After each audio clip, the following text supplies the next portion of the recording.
Dios les bendiga a todos mis amados que se encuentran conectados. Amén. Amén. Es una bendición poder saludarles el día de hoy y poder compartir este tema tan necesario e importante para nosotros, ¿verdad? Los que creemos que la Biblia es la palabra de Dios. Bien, vamos a ir a las escrituras. Recuerde que tenemos nuestra clase de Apocalipsis, la iglesia de la Odisea, conocida también como la iglesia apóstata. Recuerde que cada una de las iglesias que hemos mencionado en el pasado, cada una de estas iglesias contiene algo que a nosotros nos identifica con ellas. Así que cada una de las iglesias habla de la condición de la iglesia mundial, de la iglesia mística del cuerpo de Cristo. Y nos vamos con el mapa que usted puede ver aquí, donde se encuentra ubicada la ciudad de la Odisea. Y en esta ciudad se encontraba la iglesia. Va dirigida la carta de nuestro Señor Jesucristo al ángel de la iglesia en la Odisea. Las 7 iglesias que menciona el apóstol Juan en su Apocalipsis. Bien, la Odisea, mis amados. Vamos a ver primeramente lo que es tanto su significado como lo que nos habla acerca de la fundación de la ciudad. Bien, la Odisea proviene de 2 idiomas, uno del griego, otro del latín, y aquí tenemos el latín, que es la Odisea, Licum, también transliterado como la Odisea o la Odiquequia, dice, antes conocida como Diospolis y Roas, turco moderno, Laodicea. Esos son los idiomas en los que se menciona la palabra Laodicea. También lo menciona en turco. Bien, es una ciudad del antiguo imperio seleucida, establecida entre el año 261 antes de Cristo y 245 antes de Cristo por el rey Antíoco II Teos, y nombrada en honor a su esposa Laodice. Fíjese que la ciudad fue nombrada por la esposa de un emperador. El nombre de la esposa es Laodice y le colocaron a la ciudad el nombre de su esposa y se le llamó o se le conoció como la Odisea, la ciudad de la Odisea. Estaba ubicada a unos 6 kilómetros al norte de la actual ciudad turca de Nizhly, en la provincia del mismo nombre, cerca de la aldea de Eskişehir. Fue una próspera ciudad comercial ubicada en la intersección de 2 importantes rutas y famosa por sus textiles de lana y algodón. Era un centro clave en el comercio y el mundo bancario. Vendía una muy conocida pomada para los ojos y también prendas de vestir de alta calidad hechas de excelente lana negra. También contaba con un acueducto que les proveía de agua tibia.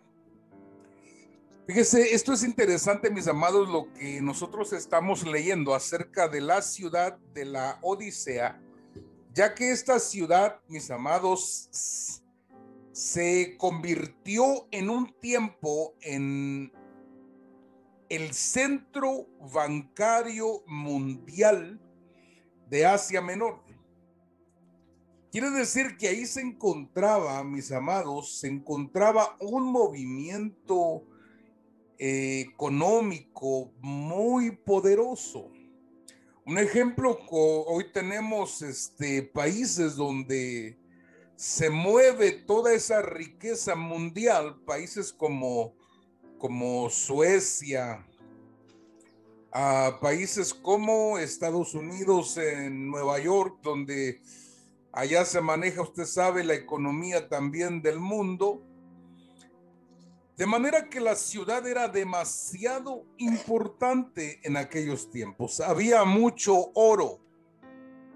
Se dice que la mejor medicina del mundo de ese tiempo se encontraba en la ciudad de la Odisea. Ahí se encontraba la mejor medicina, imagínense, tanto que se menciona una pomada para los ojos muy efectiva. Bien, recuerde que la ciudad es nombrada así por la esposa de un rey. La Odisea, mis amados, es una ciudad mencionada por los apóstoles en sus testamentos. También es el nombre de una religión. La palabra la Odisea viene del griego laos, que significa pueblo o muchedumbre. Y la palabra dique, que significa derecho, que se traduce perfectamente a derechos de la muchedumbre o derechos humanos. Fíjese qué tremendo es este asunto. ¿Por qué? Porque no, en contadas ocasiones, mis amados, nosotros hemos dicho que la iglesia de que la iglesia de Cristo es una iglesia que se maneja teocráticamente. Quiere decir que es guiada por el Espíritu y por las personas que están al frente de la obra. Pero cuando vienen las doctrinas humanistas, que es precisamente donde cayó la iglesia de la Odisea, en aquel tiempo, mis amados, se encontraban cautivos diferentes personas por diferentes motivos. Uno de ellos, un hombre llamado Barrabás. Barrabás era un líder político religioso, y este personaje, mis amados, se encontraba preso, y de pronto le dijeron a la multitud: ¿a quién quieren que os suelte? ¿A Barrabás o a Jesús, el justo? Recuerde que Pilato no había hallado motivo por cual crucificar o castigar o encarcelar al Señor. No había motivo alguno. Pero había una revuelta que presionaba para que Jesús fuese crucificado. En aquel tiempo, mis amados, se soltaba, antes de la Pascua, se soltaba a un preso. Se le daba la libertad. Y la gente escogió entre dos, entre Barrabás y Jesús. Y ellos dijeron: queremos a Barrabás. Recuerde que Barrabás era un revolucionario, quizás un personaje muy amado, pero también quizás un asesino, quizás también un sicario. Recuerde que en aquel tiempo había hombres que querían tomar el reino por la fuerza, y la gente escogió a Barrabás. Eso se llama humanismo. Humanismo. Ahora actualmente las Naciones Unidas buscan proteger los derechos de los hombres sin considerar la ley divina de nuestro Dios. Es decir, están sacando a Dios para meter el amor al hombre, el humanismo. Y mire lo que significa la Odisea. Según el idioma griego, significa derechos humanos. Quiere decir que la iglesia de la Odisea sacó la guianza del Espíritu Santo y fue metiendo el humanismo y doctrina de hombres poco a poco, hasta que el Señor viene con una palabra de reprensión. Wow, qué tremendo y qué poderoso. Pero vamos a seguir viendo este asunto. Bien, mis amados, quiero mencionarles antes de leer que en el contexto religioso, una de las tres deidades que tenía la ciudad de la Odisea era Zeus. Eran adoradores de Zeus. Eran adoradores de Apolo. Y tenían la escuela de Esculapio, que era un hombre que se dedicaba al esoterismo a través de la medicina. Eran las tres corrientes más poderosas que tenía la ciudad de la Odisea, y por consecuente la ciudad influenció también a la iglesia. Bien, vamos a leer, ahora sí, vamos a leer y vamos a dar lectura a lo que nos dice Apocalipsis capítulo 3, verso 14, y leemos todo lo que el Señor le dice a la iglesia de la Odisea. Bien, dice así, Apocalipsis 3:14, y escribe al ángel de la iglesia en la Odisea: he aquí el amén, el testigo fiel y verdadero, el principio de la creación de Dios, dice esto: yo conozco tus obras, que ni eres frío ni caliente. Ojalá fueses frío o caliente. Pero por cuanto eres tibio y no frío ni caliente, te vomitaré de mi boca. Porque tú dices, yo soy rico, me he enriquecido y de ninguna cosa tengo necesidad. Y no sabes que tú eres un desventurado, miserable, pobre, ciego y desnudo. Por tanto, yo te aconsejo que de mí compres oro refinado en fuego, para que seas rico, y vestiduras blancas para vestirte, y no se descubra la vergüenza de tu desnudez. Y unge tus ojos con colirio para que veas. Yo reprendo y castigo a todos los que amo. Sé pues celoso y arrepiéntete. He aquí yo estoy a la puerta y llamo. Si alguno oye mi voz y abre la puerta, entraré a él y cenaré con él y él conmigo. Al que venciere le daré que se siente conmigo en mi trono, así como yo he vencido y me he sentado con mi Padre en su trono. El que tiene oído, oiga lo que el Espíritu dice a las iglesias.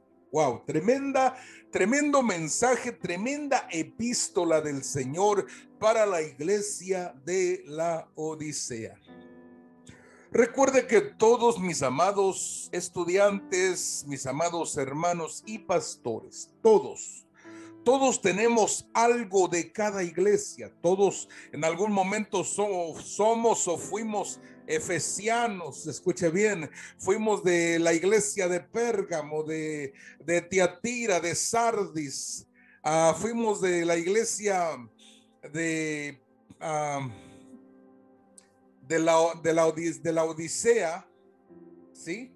En algún momento nosotros cometimos tanto errores como aciertos de las iglesias anteriores.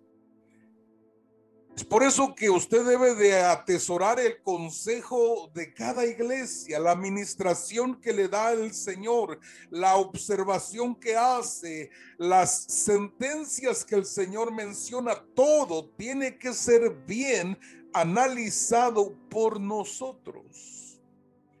¿Para qué? Para que nosotros corrijamos el camino, la ruta, para que nuestras vidas vengan a ser agradables delante de Dios. Si bien, mis amados estudiantes, el mensaje que el Señor envía a las 7 iglesias, esto ocurre antes del arrebatamiento. El arrebatamiento de la iglesia es algo inminente. Esto no pasará por alto, mis amados. Tenemos tantos pasajes, tantas veces que el Señor menciona en figura el arrebatamiento de la iglesia que no se puede negar. De manera que el poder observar la iglesia de la Odisea debe de llevarnos a nosotros a una comprensión mayor, donde podamos reconocer la condición nuestra y corregir la página. Bien, quiero mencionarle las 12 dimensiones de la carta o la epístola de Jesucristo a la Odisea. Las 12 dimensiones, los 12 niveles. Bien, empezamos, mis amados, mencionando la declaración y el carácter. El Señor hace una declaración y menciona cuál es su carácter. Número 2, el Señor hace una observación muy detallada. Número 3, el Señor menciona la primera condición de la iglesia. Número 4, menciona una sentencia. Número 5, menciona la causa. Y número 6, el Señor menciona cuál es la realidad de la iglesia, de esta iglesia de la Odisea. Número 7, el Señor menciona el consejo. Número 8, se muestra la paternidad celestial. Número 9, el Señor hace una invitación. Número 10, lanza el desafío. Número 11, menciona la recompensa. Y número 12, termina con el desafío que lanza a las 6 iglesias anteriores. Bien. Entonces, mis amados estudiantes, tenemos las 12 dimensiones de la epístola a la iglesia de la Odisea. Vamos a ver cada una de ellas a continuación. Bien, número 1. Anote, por favor, número 1, tenemos, mis amados, la declaración y el carácter. Apocalipsis capítulo 3, verso número 14.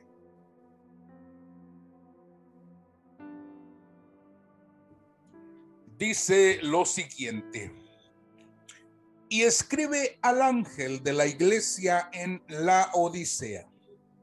He aquí el amén, el testigo fiel y verdadero, el principio de la creación de Dios, dice esto. Fíjense cómo se presenta nuestro Señor. En ninguna parte de la escritura usted encontrará a Jesucristo presentándose como el amén. Entonces el amén es uno de los nombres del Señor. El amén. Fíjese qué tremendo es. Que la palabra amén se utiliza para sellar y confirmar algo. Sea bueno, sea malo, se confirmaba con un amén. ¿Qué significa así sea, es cierto, así será?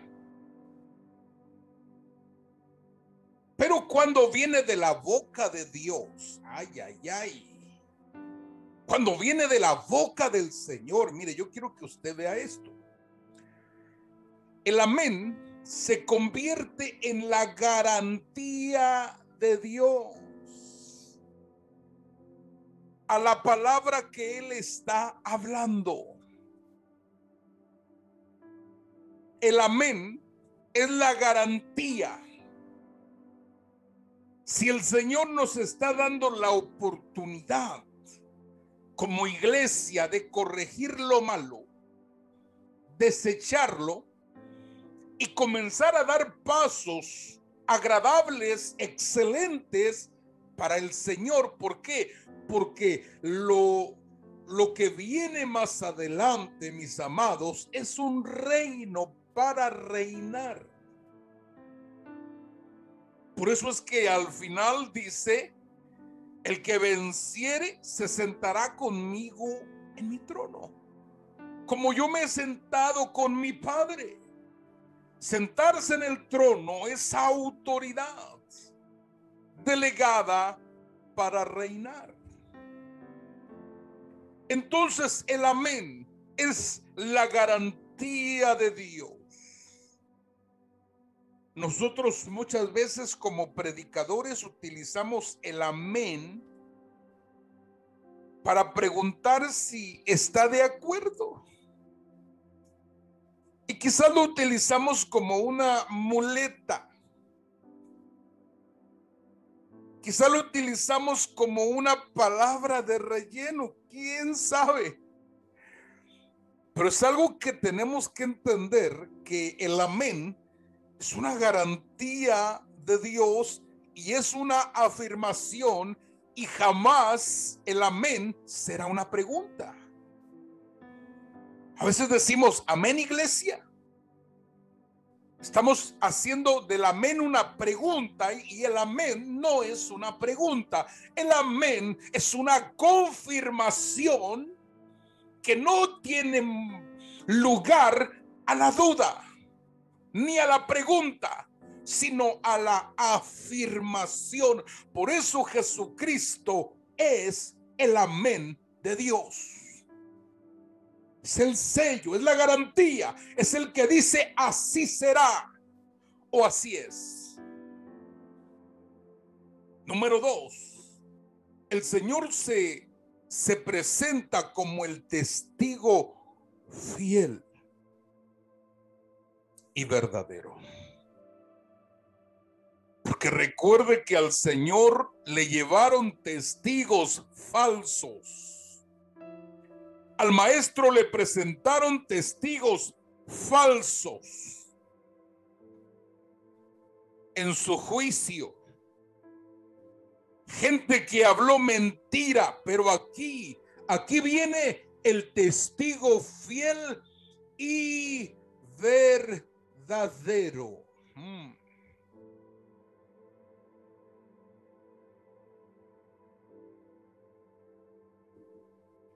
Aquí la cosa se pone candente, mis amados.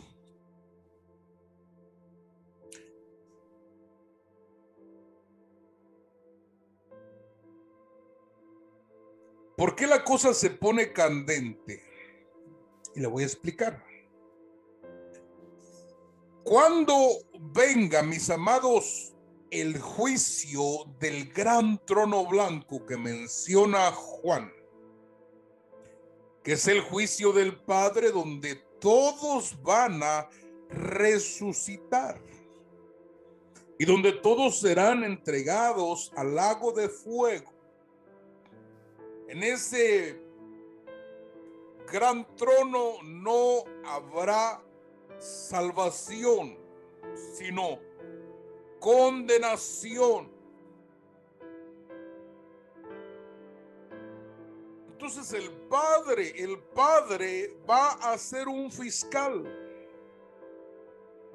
que va a acusar, porque los libros van a ser abiertos y se van a leer las causas, los motivos por los cuales la vida de estos personajes irá a parar al lago de fuego. Pero la ley dice que no se puede acusar a alguien si no hay 2 o 3 testigos.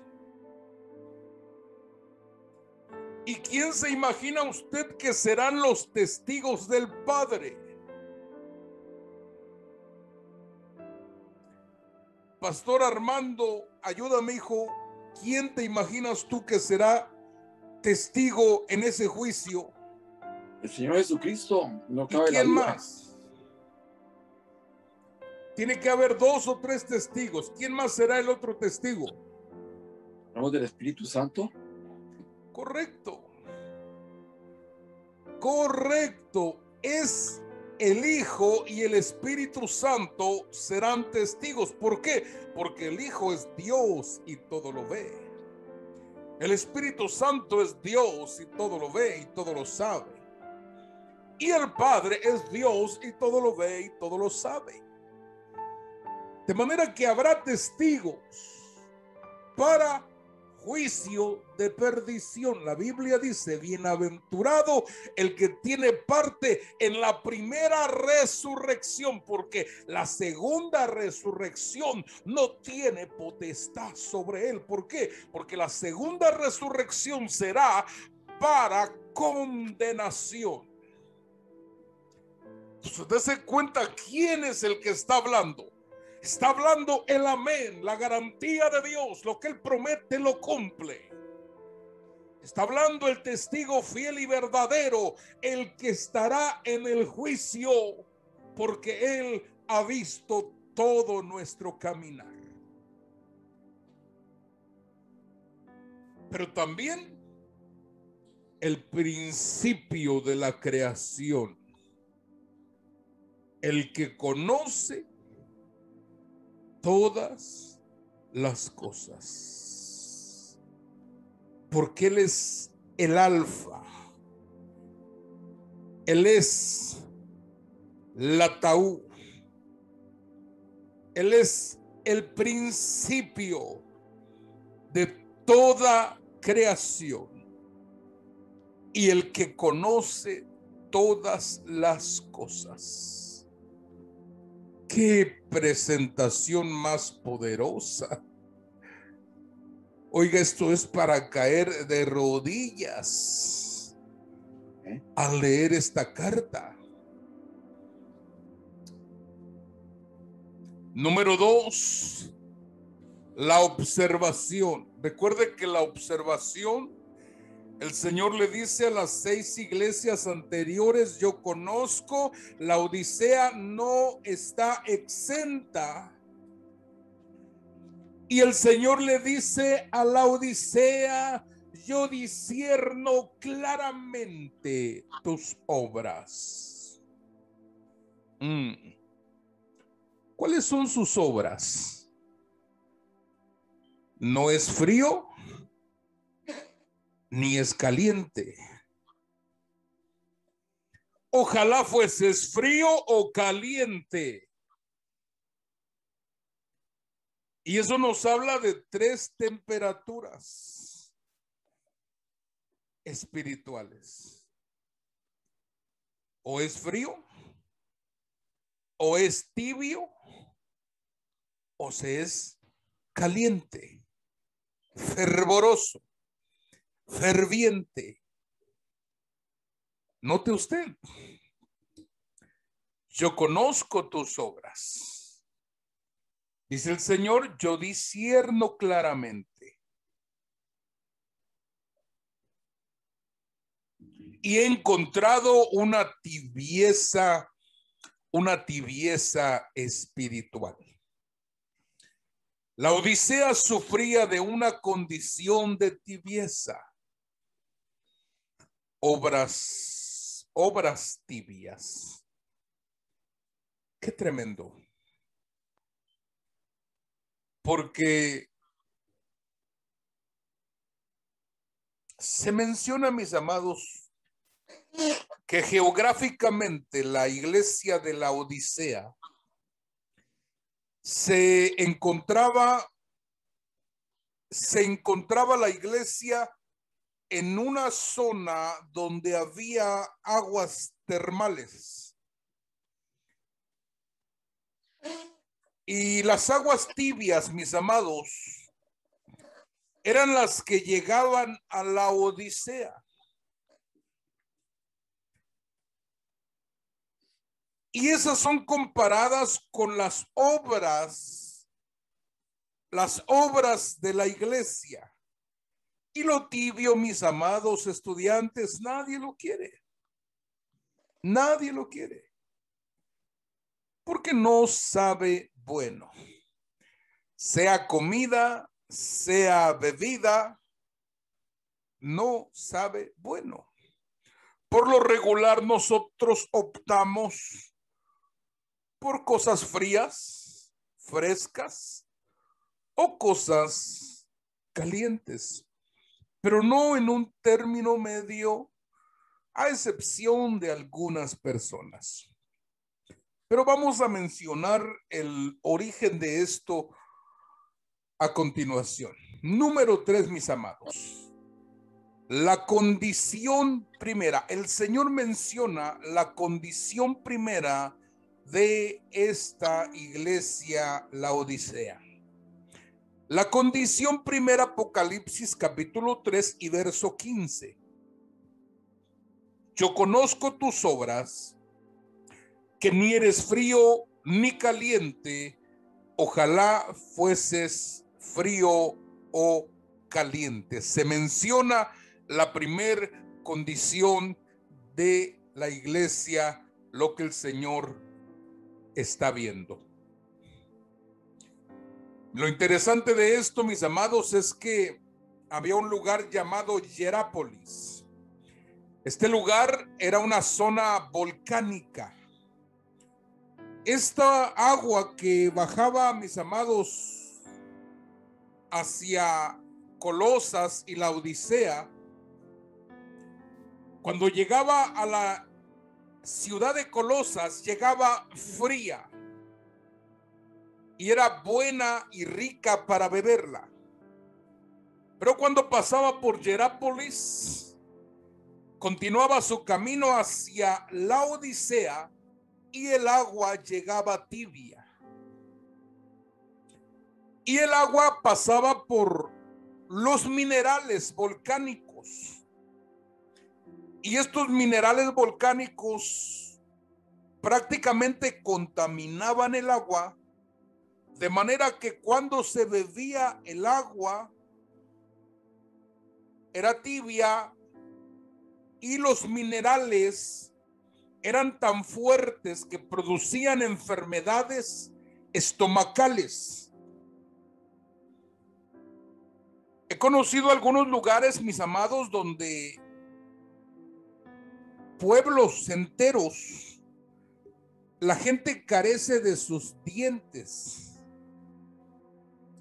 carece de los 4 dientes, 2 de enfrente, de abajo y 2 de arriba. Todos. Y cuando le preguntas por qué todos no tienen dientes, y dicen es que bebemos del agua del río y es rica en minerales, pero hace que nuestros dientes caigan. Imagínense, el agua no por venir de alguna fuente o de alguna roca quiere decir que el agua puede beberse o está limpia. Imagínense que el agua de la Odisea producía enfermedades del estómago. gastrointestinales. De manera que no era buena para beber. ¿Por qué? Porque era tibia y segundo, producía enfermedades.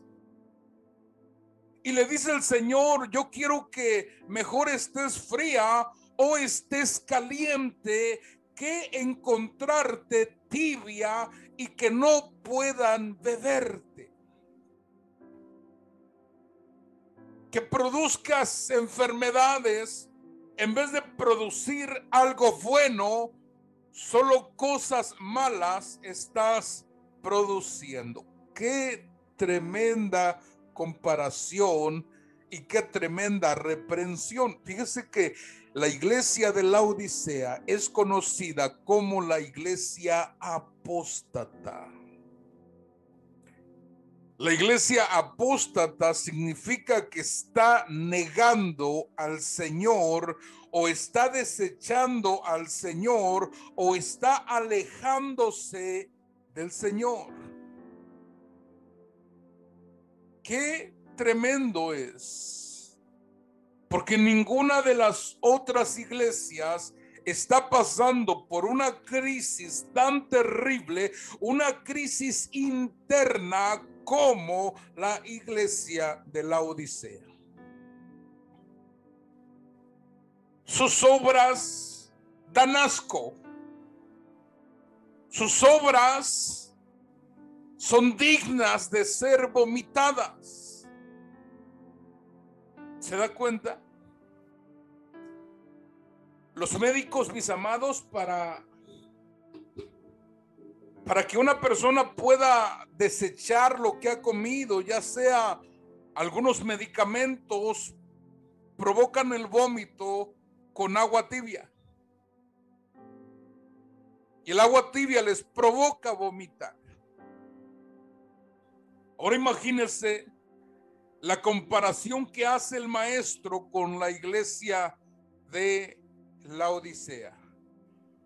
Yo conozco tus obras, que ni eres frío ni eres caliente, y ojalá tuvieses una definición, pero no la tienes. Y eres tibia. Mire qué tremendo es. Número 4, el Señor menciona la sentencia. Apocalipsis 3:16, pero por cuanto eres tibio y no frío ni caliente, te vomitaré de mi boca. Produces asco, le dice el Señor a la iglesia. Produces asco. Y eso es lo que produce una persona que no tiene definición. La gente dice, no soy santo, no soy diablo. Entonces, produces asco. Porque no hay un término medio ni un punto neutral. ¿Somos o no somos? La palabra griega que se utiliza, te vomitaré, está diciendo estoy a punto de expulsarte, estoy a punto de importarte hacia afuera. Y el Señor estaba a punto de expulsar a los miembros de la iglesia de la Odisea. Así como Pablo tuvo que expulsar a algunos de la iglesia de Corinto. Tuvo que expulsar a unos, a otros tuvo que entregarlos en manos de Satanás y dio un juicio apostólico. Y son expulsados.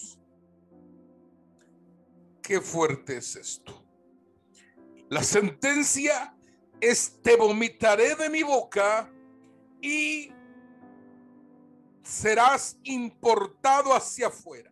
Nosotros somos parte o miembros del cuerpo de Cristo, el cuerpo en figura, el cuerpo místico del Señor. Nosotros no queremos estar fuera del cuerpo del Señor. ¿Por qué? Porque solamente Él tiene palabras de vida eterna. Si nosotros venimos de afuera hacia adentro, somos iglesia de afuera hacia adentro, llamados de afuera hacia adentro. Nosotros no podemos volver y regresar a lo mismo. Ni queremos que el Señor nos vomite, no queremos que nos importe hacia las tinieblas de donde nosotros vivíamos. Bien, número 5, el Señor menciona la causa y el problema y el origen de la situación de la Odisea. Mire, por favor, presten mucha atención. Apocalipsis capítulo 3, verso 17. Porque tú dices, yo soy rico y me he enriquecido y de ninguna cosa tengo necesidad, y no sabes que tú eres un desventurado, miserable, pobre, ciego y desnudo. Imagínense, le da 5 calificativos,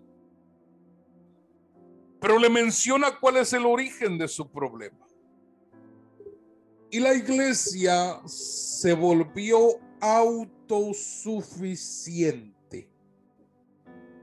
Mire este versículo, por favor. La riqueza material. Primera de Timoteo capítulo 6, verso 10. Porque raíz de todos los males es el amor al dinero, el cual codiciando algunos se extraviaron de la fe y fueron traspasados de muchos dolores. ¿Cuál es el origen de todos los males? Mire cómo menciona Pablo el origen de todos los males. Es el amor al dinero. El amor al dinero. Recuerde de Ananías y Zafira. Amaron el dinero y mintieron al Espíritu y murieron. Fueron traspasados de muchos dolores. Entonces, dice Pablo que el problema no está en el dinero, sino en el amor. El amor que le tenemos al dinero. Y ese fue el problema de la iglesia de la Odisea. La Odisea se encuentra en el lugar más rico de Asia Menor. Más rico. Es como si usted fuera y le mencioné el país y usted sabe que en esos lugares se encuentra lo mejor de lo mejor. Lo mejor de lo mejor.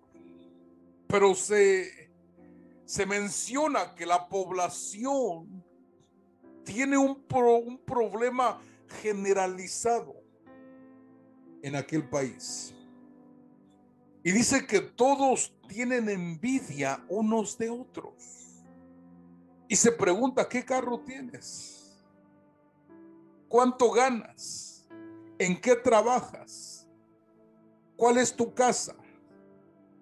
¿Qué tipo de ropa y qué marca te gusta?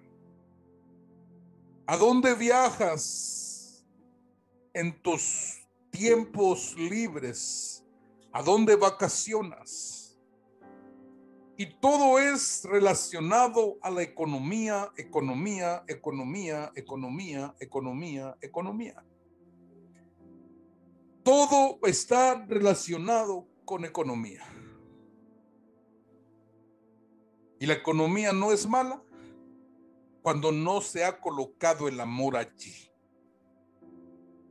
El ser rico no es malo porque no has puesto tu amor en las riquezas, porque si eres rico buscas a Cristo, si eres pobre buscas a Cristo, cualquiera que sea tu condición buscarás a Cristo. Pero aquí dice que algunos se extraviaron de la fe, y eso le pasó a la iglesia de la Odisea. Era tan rica, mis amados, que se olvidó del Señor y se hizo autosuficiente. Mire qué terrible. Número 6, mis amados. Vaya conmigo, por favor, y anote el número 6. Número 6, Apocalipsis capítulo 3, verso 17. Dice, porque tú dices, soy rico y me he enriquecido, y de ninguna cosa tengo necesidad. Y no sabes que tú eres desventurado, miserable, pobre, ciego y desnudo. Esta es la realidad, porque recuerde que el Señor conoce todas las cosas. Y le menciona los 5 niveles. Eres un desventurado,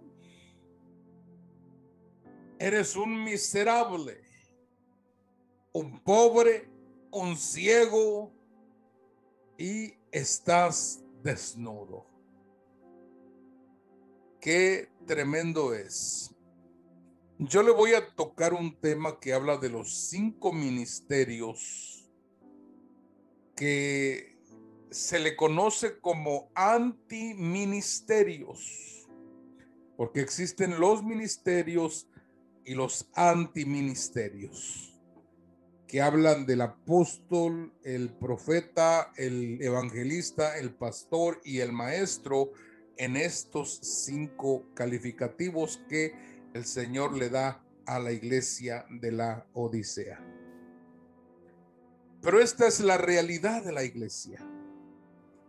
Ese es desventurado, quiere decir que no tiene suerte. Desventurado significa sin suerte. Un miserable es alguien, mis amados, que carece de todo. Y lo mismo es el pobre, pero tiene un sentido diferente. El ciego es el que no ve y el desnudo es el que está descubierto. Bien, ¿qué es lo que nos dice el Señor al respecto? Juan capítulo 15, verso 5 dice, yo soy la vid, vosotros los pámpanos. El que permanece en mí y yo en él, este lleva mucho fruto, porque separados de mí, nada podéis hacer. El que en mí no permanece será echado como pámpano y se secará. Y los recogen y los echan en el fuego y arden. ¡Wow! Entonces dése cuenta de algo, mis amados. Que nosotros podemos llegar a sentirnos autosuficientes. ¿Por qué? Porque tengo mi trabajo, tengo mi negocio, tengo mi cuenta en el banco, tengo mis propiedades, tengo una herencia que me dio mi abuela, qué sé yo. Y de pronto no sentir la necesidad de estar conectado o ferviente con el Señor, porque dicho sea de paso, cuando las cosas no están bien en la vida del hombre, es cuando busca al Señor. Pero cuando las cosas se normalizan, es cuando dejamos de tener la misma búsqueda que cuando estábamos en problemas. Y es convertirnos en personas autosuficientes. Yo puedo, yo lo hago. Espérate. Para empezar, sin Él nada podemos hacer. Y si estamos separados de Él, nos secamos. ¿Y qué sucederá? Que al final está un lago de fuego que arde por la eternidad.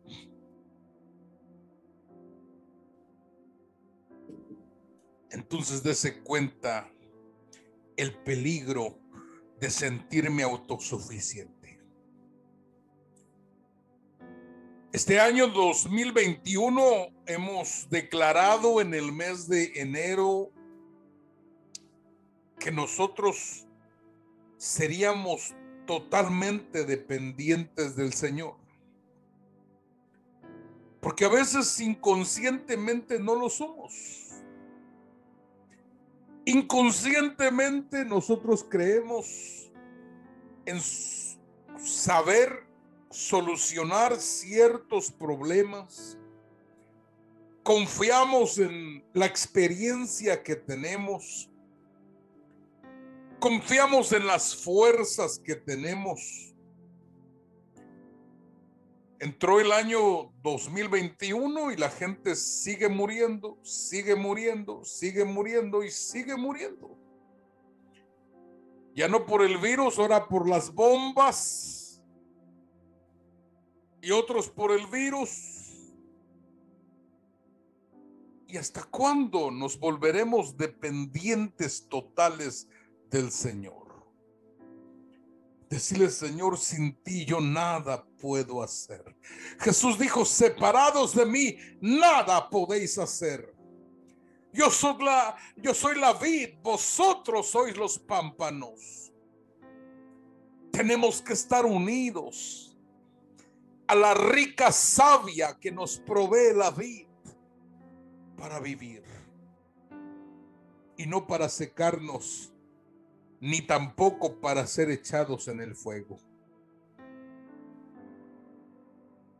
Mire el consejo número 7. El consejo. Apocalipsis capítulo 3 verso 18. Por tanto yo te aconsejo, mire siempre el Señor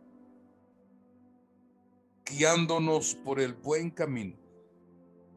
Por tanto yo te aconsejo que de mí compres oro refinado en fuego, para que seáis rico, y vestiduras blancas para vestirte, y que no se descubra la vergüenza de tu desnudez. Y unge tus ojos con colirio para que veas. Entonces el consejo, mis amados estudiantes, habla de 3 aspectos. Número 1, oro refinado. El oro refinado representa santidad. Por eso la tiara del sacerdote, del sumo sacerdote, tenía las letras en hebreo, santidad a Jehová, en oro. Sobre la frente del sacerdote. Las vestiduras son cobertura. Estar cubiertos. Y estar cubiertos es que tú tengas pastor, que tú tengas pastora, que tú tengas protección. Por eso el mensaje es dado al ángel de la iglesia, a la cobertura apostólica. Porque recuerde que el evangelio empezó con apóstoles y terminará con apóstoles. Di al ángel, a la cobertura apostólica: yo conozco tus obras.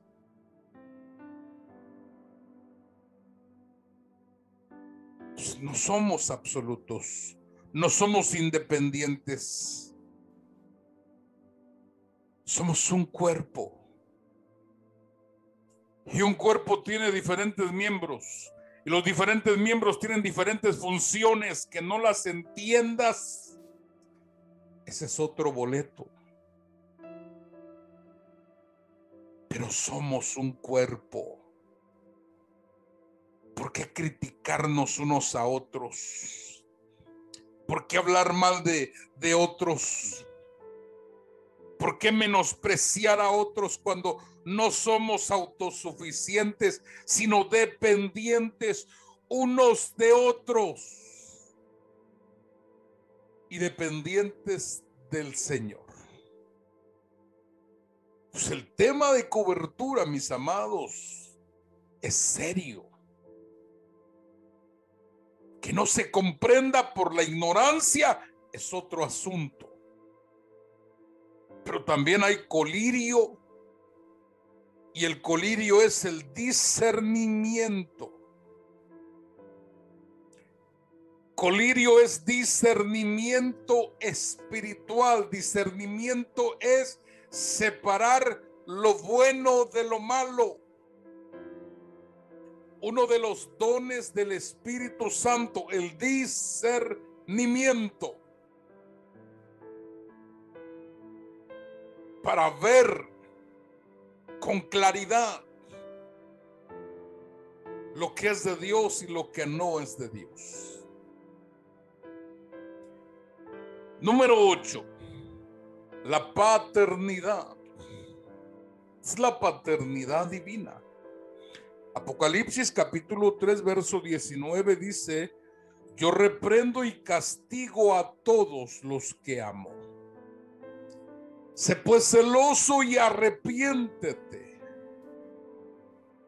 Cuando el Señor dice yo reprendo y castigo a los que amo, esas son buenas noticias. Son buenas noticias. Mire lo que dice Hebreos 12 verso 5.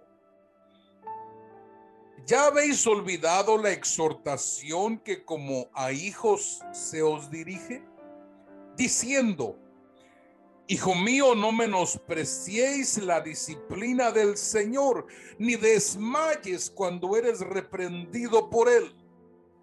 Porque el Señor al que ama, disciplina y azota a todo el que recibe por hijo.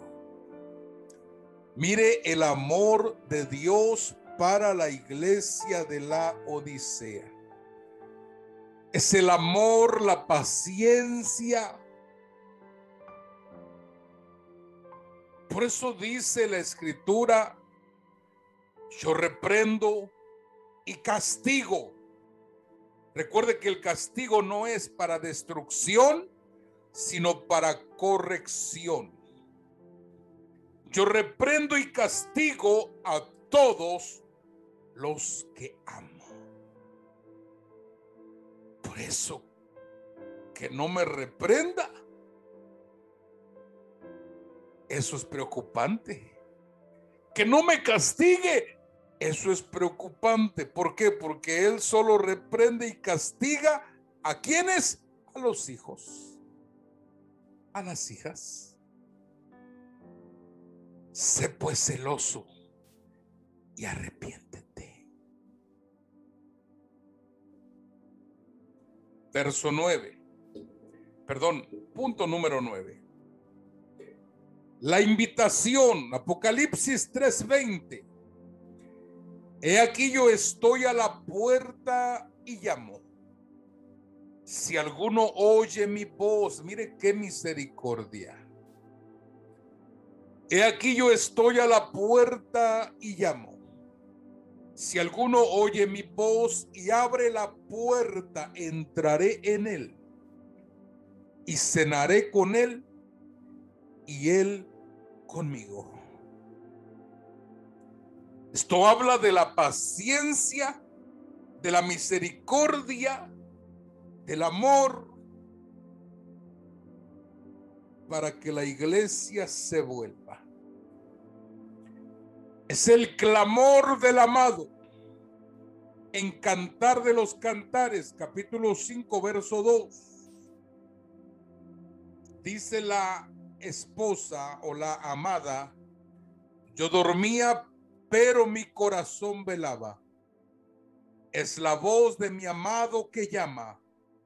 Ábreme, hermana mía, amiga mía, paloma mía, perfecta mía.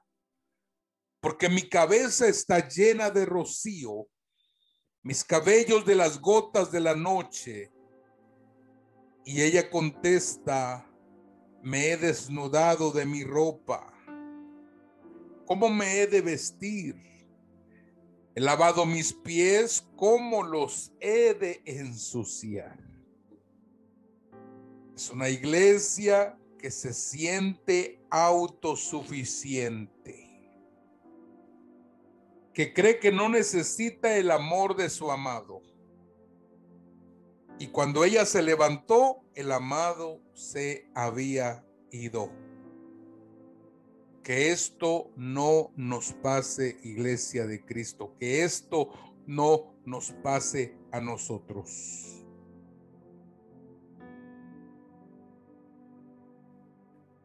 Que esto no nos suceda. Ante el clamor del amado, debemos responder. Debemos vestirnos y debemos de caminar para abrir el corazón hacia el amado. Tremendo. Número 10, el desafío: yo reprendo y castigo a todos los que amo. Sé pues celoso y arrepiéntete. Es un desafío a tener celo por la obra de Dios, a tener celo por las cosas de Dios y a tener celo por el amor de Dios. Sé celoso y arrepiéntete. Número 11, mis amados, la recompensa. Apocalipsis 3:21. Al que venciere, le daré que se siente conmigo en mi trono, así como yo he vencido y me he sentado con mi Padre en su trono. Al que venciere, le daré que se siente conmigo en mi trono, así como yo he vencido.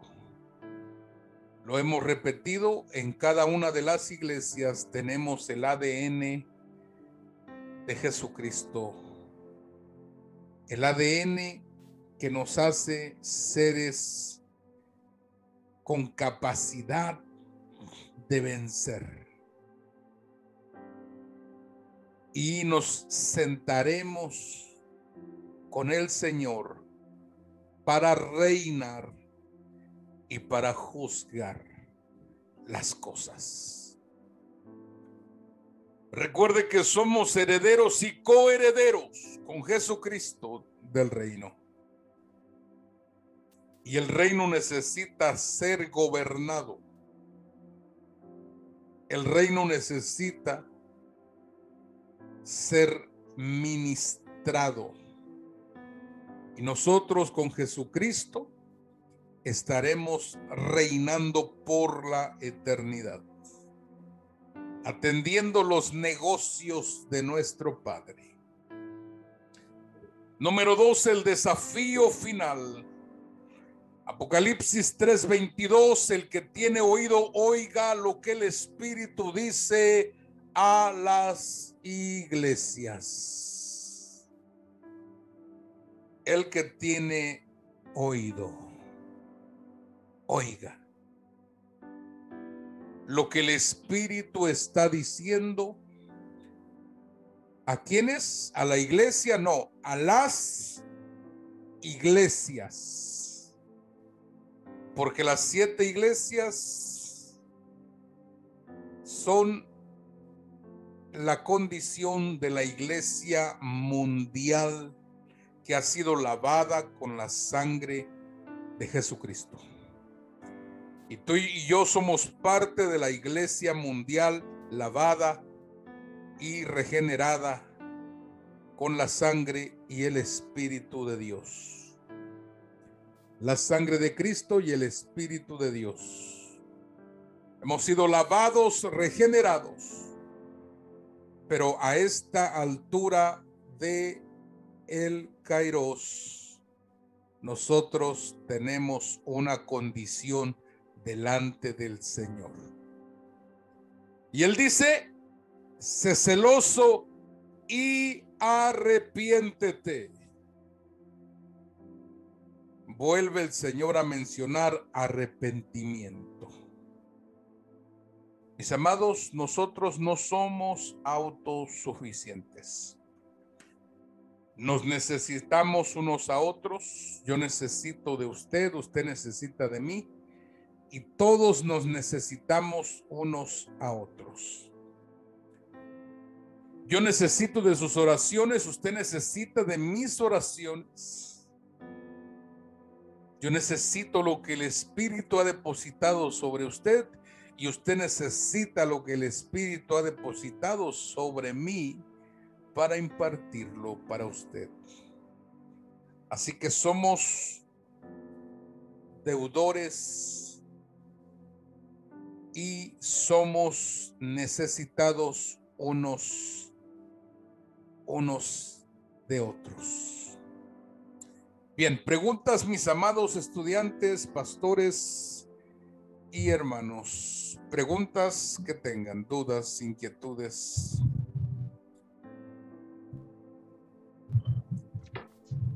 Pastor Víctor Mora.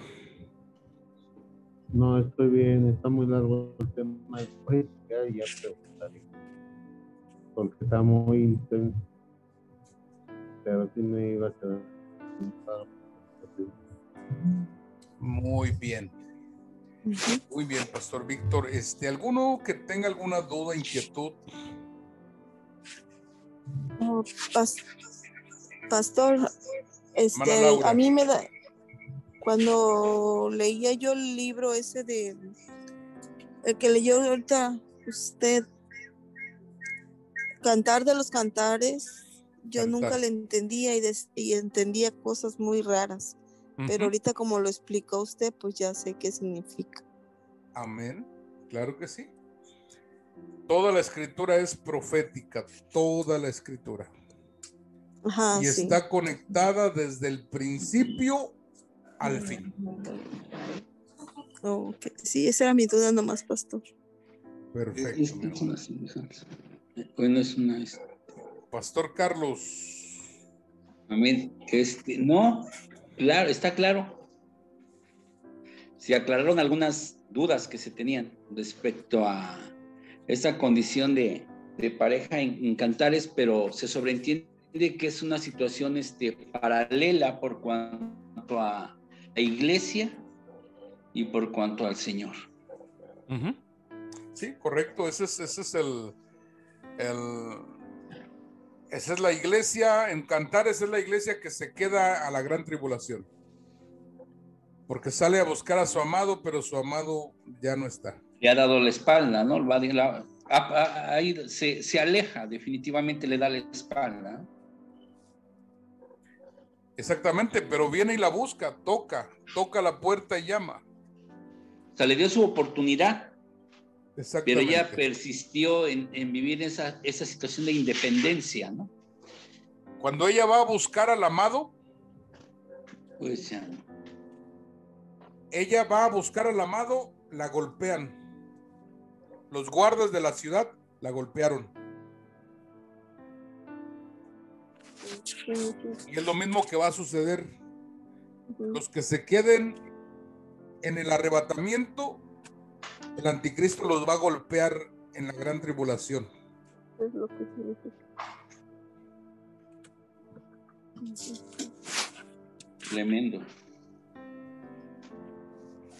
Tremendo, para no quedarse. Para no quedarse, mis amados. Decía un predicador, planea como si Cristo fuese a tardar 1000 años. Planea. Pero vive como si Él viene hoy. Amén. Ya está cerca. Bien, Pastora Elvira, ¿alguna pregunta, hija, que tengas? ¿Alguna duda? No, apóstol, muchas gracias. Todo muy claro. Perfecto. Gracias. Bien, bien. ¿Qué le parece si me deja hacer una oración por usted? Y pedimos juntos al Señor que Él nos ayude a no ser autosuficientes, sino dependientes de su amor, de su poder, de su gracia.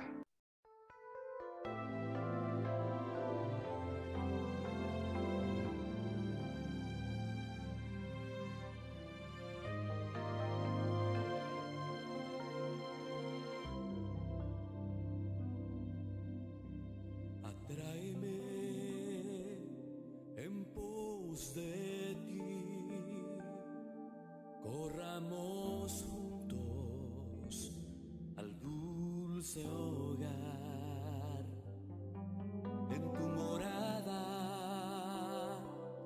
quiero habitar y adorarte en intimidad.